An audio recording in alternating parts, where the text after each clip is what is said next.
What is the relationship between supply and demand? Supply and demand are basically the two sides of a same coin. Supply is what the producers are willing and able to sell in the market at the given price at the given period of time.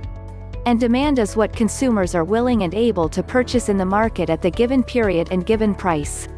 And we are in a mixed economy where major decisions are taken by the forces of demand and supply.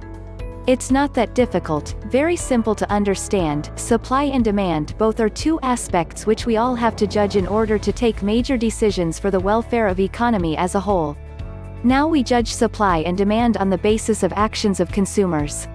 As supply increases in the market due to some reason and demand remains unchanged, then the prices of those goods and services will fall, and this happening would also force demand to increase.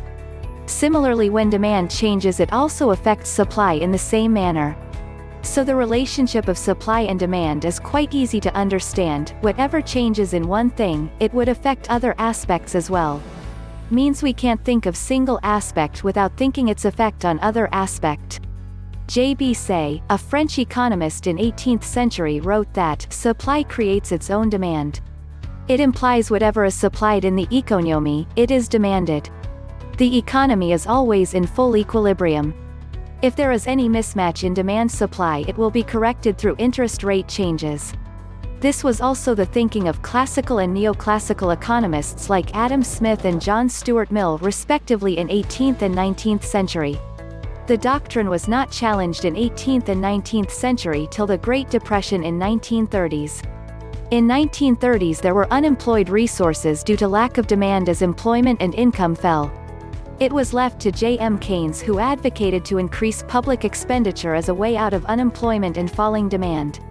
Keynes visualized underemployment equilibrium when supply and demand will match even though there were idle resources. Thus interest rate alone cannot revive falling demand where income and employment falls. Afterwards, in 1970s, the monetarists led by Milton Friedman again emphasized the role of interest rate through his theory of consumption function to restore supply-demand mismatch. The debate of Keynesian economists and monetarists continues till date as regards equilibrium of supply and demand. What is the relationship between supply and demand? Depending on what is being discussed, sometimes nothing. Discussing economics is like 10 different blindfolded people feeling an elephant and describing what they think they are touching. Sometimes, when demand is high, prices rise.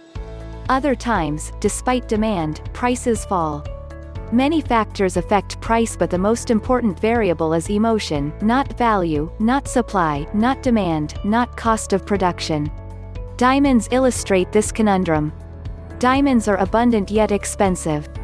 You might as well pay $1 million for a lump of coal than pay for a diamond.